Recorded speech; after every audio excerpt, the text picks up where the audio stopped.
Good afternoon all. Welcome to Narayana Live classes. Today we are discussing class 8th social assignment from the chapter Minerals and Power Resources dated 22nd June 2020. So here are 12 questions and one map pointing is there. So we'll see what are the questions and then later we can observe what is the map pointing. So here let's see the first question. Why the tropical countries are benefited for utilizing solar energy? Solar energy, we know that like most of the tropical region, sunshine will fall directly. So abundant availability of sunshine will be there in the tropical region, so they can tap more solar energy. So the answer what we can write here is abundant sunshine. See the second question. List the items where we can use solar energy. The areas where we can, or the items what we can use solar energy. The answer is solar heaters. Most of you know in your home you might have using this solar heaters, then solar cookers, then solar dryers. Then let's see the third question. The third question is, what is an inexhaustible source of energy? Inexhaustible in the sense it's not ending. There won't be any ending. Like it's like a renewable resource. So the answer, there are many like solar energy, what we say we can see. Then here I am writing wind energy. Wind is an inexhaustible source of energy. Let's see the fourth question. What is used for grinding grain and lifting water since time immemorial? So we were using windmills to grind and fetch water. See the fifth question. In which regions in the world, in which regions the windmills are located?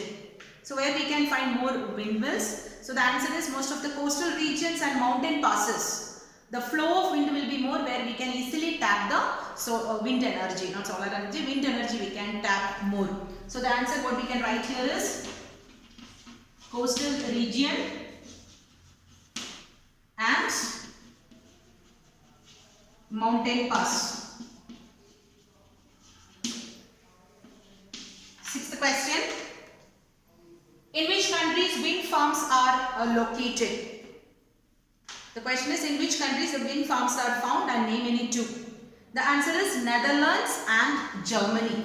In Netherlands as well as Germany we can find the wind farms. Then Germany. Let's see the seventh question. So the seventh question is, name two naturally occurring radioactive elements which is used in the nuclear power generation. Two radioactive elements are there. One is uranium and thorium. These are the naturally occurring ones. There is no human intervention. They are naturally formed. Right? Then we can go to the eighth question. So the eighth question is, which countries are the greatest producers of nuclear power? So the greatest producers of nuclear power are USA and Europe. USA and Europe. See the ninth question. Name the state which large deposits of uranium are found in our country. Uranium is found in Rajasthan as well as in the monazite sands of Kerala. So but more abundantly available in Rajasthan. So that is the answer for our question. In Rajasthan we can find more deposits of uranium. Let's see the 10th question. In which state large quantities of thorium is found in Kerala? In which sand large quantities of thorium is found in Kerala? So the answer is monazite sands. Monazite sands we can find the thorium deposits, right? Then the other one is the 11th question. Write one advantage and disadvantage of nuclear energy. The advantage is it emits large quantity of energy. It emits large quantity of energy. That is the advantage. And the disadvantage, if we take, we can find out that it is very expensive.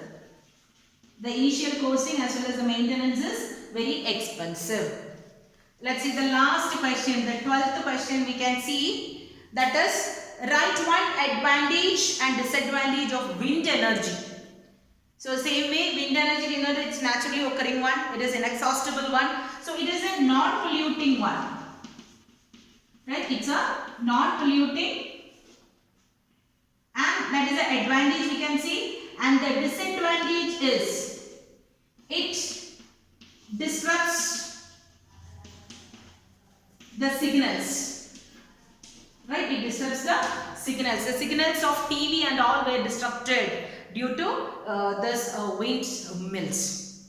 So hope these 12 questions are very clear with you all. After this we will discuss about the map pointing. Just have a look on all these answers, then we will go with the map pointing.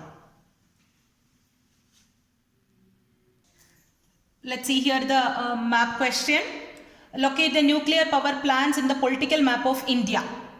So there are 5 nuclear power stations given. The entire Indian I have marked with the yellow, and you can find the regions which are shaded with orange are the one where we can find these nuclear power stations. So here we can see Rawatbhata, that is the first one. Here in this Rajasthan region, you can find here Rajasthan, I have marked it as RJ. There we can find Rawatbhata.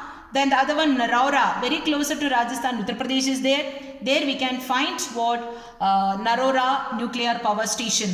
Then comes the Kakrapara. You can look here, Kakrapara, which is there in the Gujarat region. Then after that we can see Tarapur, which is there in the offshore. So you can see here it is very closer to the coastal region and is almost all closer to Gujarat, but it is there in Maharashtra. So the Tarapur nuclear power station you can find in Maharashtra. Then in the south we can find in Tamil Nadu, right, because uranium deposits are available in the southern region. So we can find here in Tamil Nadu, Kalpakkam is a nuclear power station, right? So these are the map pointing. So the question is, locate the nuclear power stations in the political map of India. Rawatbhata, which is in Rajasthan. Narora, it is in Uttar Pradesh. Kakrapara, it is in Gujarat. Tarapur in Maharashtra, and Kalpakkam in Tamil Nadu. So these are the questions and this chapter. Hope everything is clear. Thank you all.